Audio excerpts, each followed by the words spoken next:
Hello guys, रेखा coaching classes में आज आपका स्वागत है। आज हम नए जोश के साथ आज पढ़ने वाले हैं प्रकाश चैप्टर को। प्रकाश से संबंधित उसकी परिभाषाएं और हम प्रकाश को किस तरह से देख सकते हैं और प्रकाश से संबंधित विभिन्न प्रकार के तथ्य आइए जानेंगे। देखिए, प्रकाश का परावर्तन और उसकी विभिन्न इमेजेस, इसे जानेंगे। रात्रि में तारे किस प्रकार से टिमटिमाते हैं, इसको जानेंगे। तारे तो टिमटिमाते हैं, पर ग्रह क्यों नहीं टिमटिमाते, इसे भी जानेंगे। देखिए, सूर्य उग रहा है तो किस तरह से दिखाई दे रहा है। जब सूर्य अस्त हो रहा है तो क्या रंग दिखाई दे रहा है। सूर्य द्वारा देखिए किस तरह से रंगों का, प्रकाश रंगों का क्रम और परावर्तन दिख रहा है। वास्तविक और आभासी प्रतिबिंब की इमेजेस और उसमें अंतर। ये देखिए क्या शो कर रही है वास्तविक और आभासी प्रतिबिंब में अंतर की इमेजेस। क्रांतिक कोण किसे कहते हैं। तो आइए नए चित्रों के साथ और अच्छे वीडियो के साथ शुरू करते हैं आज का हमारा क्वेश्चन। पहला क्वेश्चन, आज का हमारा पहला क्वेश्चन है, प्रकाश क्या है। यानी आपको पूछ सकते हैं क्वेश्चन में, प्रकाश किसे कहते हैं। तो दृष्टि के भौतिक अनुभूति को प्रकाश कहते हैं। दृष्टि की मतलब हम जो वस्तु को देखते हैं उस अनुभूति को ही क्या कहते हैं, प्रकाश कहते हैं। बिना प्रकाश के हम किसी वस्तु को देख नहीं सकते। यदि हम किसी अंधेरे कमरे में चले जाएं और किसी वस्तु को सर्च करते हैं, ढूंढते हैं, तो हम ढूंढते ही रह जाते, क्योंकि वो वस्तु हमें दिखाई नहीं देती, क्योंकि वस्तुओं पर ना प्रकाश पड़ रहा है, ना वो रिफ्लेक्ट हो रहा है, ना हमें वस्तु दिखाई दे रही है। अतः वस्तु को दृश्यमान बनाता है प्रकाश। क्या करता है, वस्तु को दृश्यमान बनाता है, और कोई वस्तु उस पर पड़ने वाले प्रकाश को क्या कर देती है, परावर्तित कर देती है, और वो परावर्तन के पश्चात जो प्रकाश है हमारी नेत्रों तक पहुंचता है, और नेत्र को द्वारा हम जो प्रकाश पड़ने पर वस्तुओं को आसानी से देखते हैं। तो कोई वस्तु उस पर पड़ने वाले प्रकाश को परावर्तित करती है, और वह परावर्तित प्रकाश हमारी आंखों द्वारा ग्रहण कर लिया जाता है, तभी हमें वस्तुएं दिखाई देती हैं। आप हम इमेजेस के द्वारा देखेंगे कि वस्तु किस तरह से हमें दिखाई दे रही है, यानी जो हमारे नेत्रों के द्वारा, प्रकाश के द्वारा हम इमेजेस को देखते हैं। अगला क्वेश्चन, हमारा अगला प्रश्न है, प्रकाश का परावर्तन किसे कहते हैं और इसके नियम। ये प्रश्न जो है बहुत ही महत्वपूर्ण है, इसलिए क्योंकि ये थ्योरी और वाइवा और प्रैक्टिकल ये तीनों से रिलेटेड है। तो आपको याद रखना, पेपर में पूछा जाता है तो बहुत अच्छे से तैयार करेंगे। तो क्या कहलाता है, जब कोई प्रकाश की किरण एक समांगी माध्यम से दूसरे माध्यम में जाती है, यानी एक जो भी प्रकाश की किरण है एक समांगी माध्यम से चलकर किसी समतल सतह पर टकराती है और आपतित होती है, तो उसी चमकदार सतह से तुरंत ही टकराकर परावर्तित हो जाती, उसी माध्यम में लौट जाती है। तो प्रकाश की इस घटना को परावर्तन कहते हैं। आप चित्र के द्वारा देख ही रहे हैं कि जो PQ जो किरण है, PQ आपतित किरण है, और QR जो है परावर्तित किरण है, और ON जो है उसका अभिलंब है।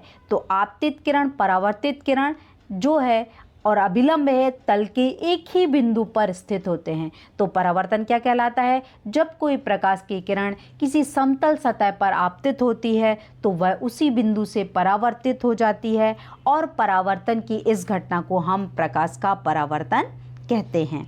तो अगला हम नियम जानेंगे। हमारे नियम हैं, आपतन कोण और परावर्तन कोण सदैव बराबर होते हैं। यानी हमने यदि कोई प्रैक्टिकल किया है, आपतन कोण का मान 40 डिग्री या 45 डिग्री लिया है, तो हमें जो परावर्तन का मान जो प्राप्त होगा वो 45 डिग्री ही प्राप्त होगा।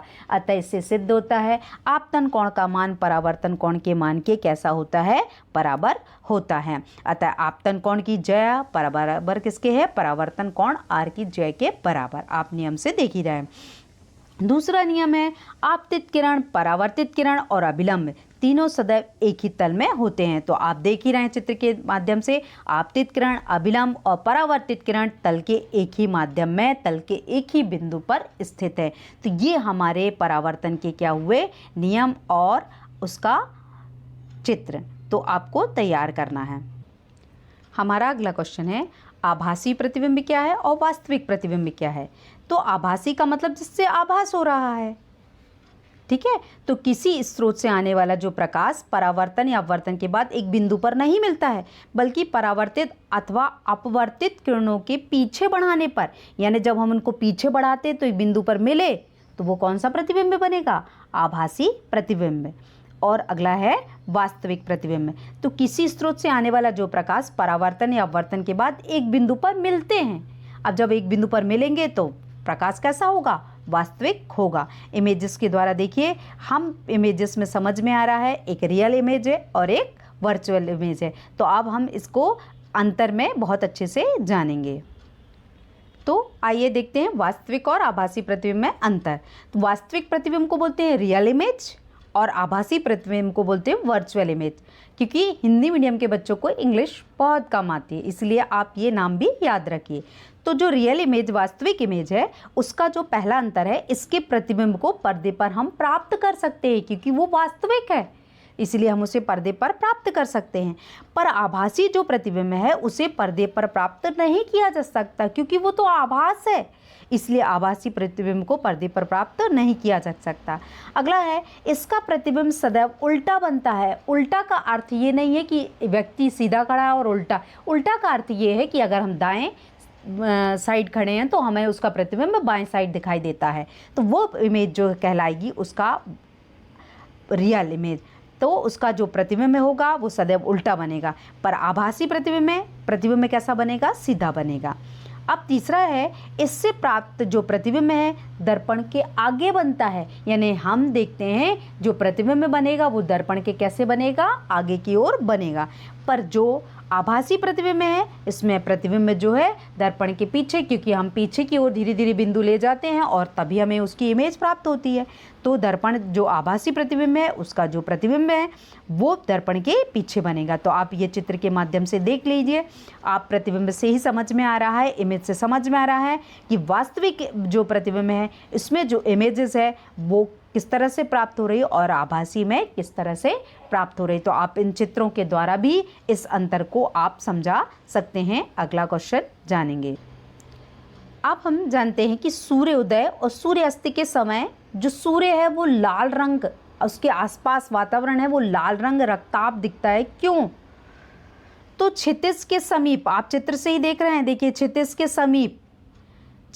समीप नीले तथा कम तरंग दैर्ध्य के प्रकाश का अधिकांश भाग कणों द्वारा प्रकीर्ण हो जा रहा है, यानी उसके आसपास के माहौल में जो वायुमंडल है उस वायुमंडल में जो प्रकाश है उस तरंग दैर्ध्य जो है वो अधिक प्रकीर्णित हो जाती है और हमारे नेत्र तक पहुंचने वाला जो प्रकाश है वो अधिक तरंग दैर्ध्य का होता है।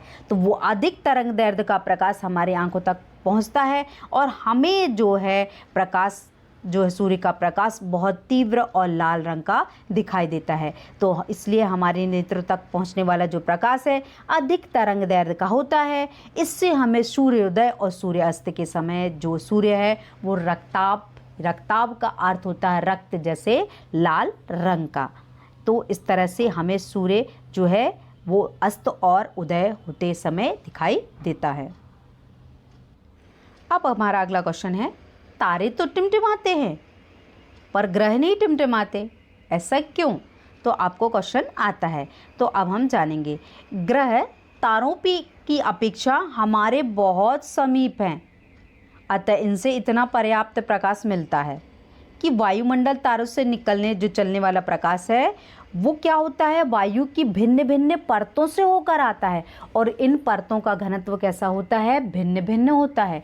इसीलिए जब हमारी आंखों में जब तारों से आने वाला प्रकाश पड़ता है तो वो बहुत ही भिन्न भिन्न परतों से होकर आता है और जब ये परतों से प्रकाश हमारी आंखों में आएगा तो हमें जो परतें से जो इमेज बनेगी तो वो झिलमिल बनती हुई दिखेगी। इसीलिए हमें तारे टिमटिमाते हुए प्रतीत होते हैं, जबकि जो ग्रह से आने वाला जो प्रकाश है वो बहुत समीप से ही आता है और समीप से आने के कारण हमें जो ग्रह हैं वो टिमटिमाते हुए प्रतीत नहीं होते। अतः विभिन्न परतों के घनत्व वाले परतों से गुजरने वाली किरणों के पथ में विचलन होता है और तारे के जो प्रकाश है विभिन्न क्षणों में अपवर्तित होते हैं और हमें तारे टिमटिमाते हुए प्रतीत होते हैं। तो इस प्रकार हमें तारों का टिमटिमाना ही समझ में आता है पर ग्रह का नहीं। अब हम जानेंगे कि क्रांतिक कोण किसे कहते हैं। क्रांतिक कोण क्या कहलाता है? जब प्रकाश की किरण सघन माध्यम से विरल माध्यम में प्रवेश करती है तो वह अभिलंब से परे हटती है। तो आप चित्र के माध्यम से देख रहे हैं कि प्रकाश की किरण है वो विरल माध्यम से कहाँ जा रही है? सघन माध्यम में। और जैसे ही सघन माध्यम में जाती है तो उसके कोण का जो मान है वो 90 डिग्री हो जाता है। तो इसके द्वारा पता चल रहा है कि वह अभिलंब से परे हटती है, अर्थात विरल माध्यम में बना अपवर्तित कोण जो है R सघन माध्यम में बने आपतित कोण से कैसा हो जा रहा है? बड़ा हो जाता है। यदि विरल माध्यम में बना अपवर्तित कोण एक समकोण के समान हो जाए तो इसके सापेक्ष सघन माध्यम में बना आपतित कोण जो है वो क्या कहलाता है? क्रांतिक कोण कहलाता है। तो ये है आपकी क्रांतिक कोण की परिभाषा। आपको इसे चित्र सहित ही करना है। आइए अगला क्वेश्चन जानेंगे। हमारा अगला प्रश्न है, उस दर्पण का नाम बताइए जो बिंब का सीधा और आवर्धित बना सके। तो वो जो दर्पण है जो प्रतिबिंब को कैसा बनाता है? आवर्धित और सीधा। तो वो कौन सा दर्पण है? अवतल दर्पण होगा। अगला प्रश्न है, हम वाहनों में उत्तल दर्पण को पश्च दृश्य मतलब पश्च के पीछे की चीज़ों को देखने के लिए उपयोग करते हैं। क्यों वरीयता देते हैं? उसका कारण क्या है? तो हम वाहनों में उत्तल दर्पण को पश्च दृश्य दर्पण के रूप में वरीयता देते हैं क्योंकि दर्पण वाहन के पार्श्व में लगे होते हैं। हम जो दर्पण है जिससे पीछे की चीज़ें देखना है वो हमारे राइट हैंड और लेफ्ट हैंड में लगे रहते हैं। हम इनमें ड्राइवर या पीछे के वाहनों को देख सकते हैं। इसमें वे सुरक्षित रूप से वाहन चला सकेंगे क्योंकि आगे से या पीछे से आने वाले जो वाहन हैं हमें आसानी से दिख जाते हैं या जो ड्राइवर है उसे आसानी से दिख जाते हैं। इसीलिए प्रतिबिंब को इस तरह से लगाया जाता है। तो अतः दर्पण में जो सदैव जो प्रतिबिंब बनेगा वो सीधा बनता है। अतः इनकी दृष्टि क्षेत्र भी बहुत अधिक है क्योंकि ये बाहर की ओर विकृत होते हैं। अतः इसीलिए हमें वाहनों में इस प्रकार का दर्पण उपयोग करते हैं। अगला प्रश्न है हमारा मैथ से संबंधित है। उत्तल दर्पण की फोकस दूरी ज्ञात करना है जिसकी वक्रता त्रिज्या कितनी दी है? 32 सेंटीमीटर। तो वक्रता त्रिज्या दी है तो हम फोकस दूरी आसानी से निकाल सकते हैं क्योंकि वक्रता त्रिज्या का जो मान है वो फोकस दूरी को अगर हम वक्रता त्रिज्या के मान में 2 का भाग देंगे तो फोकस दूरी आती है। तो वक्रता त्रिज्या 32 दी है तो उत्तल दर्पण की वक्रता त्रिज्या r बराबर है r गुणित फोकस दूरी। अतः r को हम बाहर निकालेंगे तो r बराबर 16 आएगा। तो वो कैसे आएगा? f बराबर r/2 यानी 32 में हम 2 का भाग देंगे तो कितना आएगा? 16 सेंटीमीटर। तो ये कहलाएगा उत्तल दर्पण का मान। तो इस तरह से रिलेटेड आपको क्वेश्चन पूछे जाते हैं। आइए अगला क्वेश्चन जानेंगे। हमारा अगला क्वेश्चन है, अवतल दर्पण के उपयोग क्या हैं? तो अवतल दर्पण जो हम यूज़ करते हैं वो कहाँ कहाँ यूज़ होते हैं? तो वेरी इंपॉर्टेंट, बड़े आकार के अवतल दर्पणों का उपयोग जो होता है सौर ऊर्जा के लिए किया जाता है। सौर ऊर्जा के लिए किया जाता है। सॉरी, सुधार लीजिएगा आप।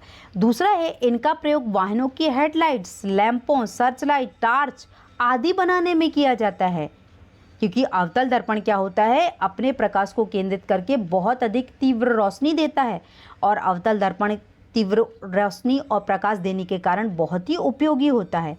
नेक्स्ट है, सेविंग दर्पणों को बनाने में भी इसका प्रयोग किया जाता है क्योंकि इमेज कैसी दिखती है? बड़ी दिखती है। अगला है, दंत चिकित्सक तथा विशेषज्ञ रोगी का परीक्षण करने के लिए भी इसका प्रयोग करते हैं। दंत चिकित्सक यानी दांत के इलाज में, यानी जो दांत के अंदर छोटे छोटे बैक्टीरिया या कीड़े हैं वो स्पष्ट रूप से दिखाई दें, इसीलिए दंत चिकित्सक विशेषज्ञ रोगी का परीक्षण करने के लिए किसका उपयोग करते हैं? अवतल दर्पण का उपयोग करते हैं। आइए अब हम जानेंगे उत्तल लेंस के उपयोग। उत्तल लेंस का उपयोग कहाँ किया जाता है? तो 2 उपयोग ही हैं। उत्तल लेंस का उपयोग पहला, हम नेत्र से दूरदृष्टि को सुधारने में। नेत्र से दूरदृष्टि को सुधारने का अर्थ ये होता है कि हम किसी वस्तु को स्पष्ट नहीं देख पा रहे हैं तो हम उत्तल लेंस का उपयोग करते हैं क्योंकि वस्तु हमें स्पष्ट नहीं दिखाई दे रही, अक्षर दिखाई नहीं दे रहे हैं, तो हम उन अक्षरों को भी देखने के लिए, यानी छपाई के जो छोटे छोटे अक्षर हैं उनको पढ़ने में भी हम किसका उपयोग करते हैं? उत्तल लेंसों का उपयोग करते हैं। तो याद रखिए, दूर दृष्टि दोष और निकट दृष्टि दोष के लिए अलग अलग लेंसों का यूज़ किया जाता है। दूर दृष्टि दोष में हम उत्तल लेंसों का उपयोग करते हैं। उत्तल लेंसों में हम किसका, दूरदृष्टि दोष में उत्तल लेंस का उपयोग करते हैं, और जब निकट दृष्टि दोष होता है तब हम उसमें अवतल लेंस का उपयोग करते हैं। तो हमने आज इतनी क्वेश्चनों को बहुत अच्छे तरीके से जाना। सारे बच्चे इतने क्वेश्चन को बहुत ही अच्छे तरीके से तैयार कर लेगा। अगले वीडियोज़ में मैं बहुत सारे और भी क्वेश्चन को और भी अच्छे तरीके से लाऊंगी। आज की वीडियोस को देखने के लिए thank you for watching and like and subscribe my channel.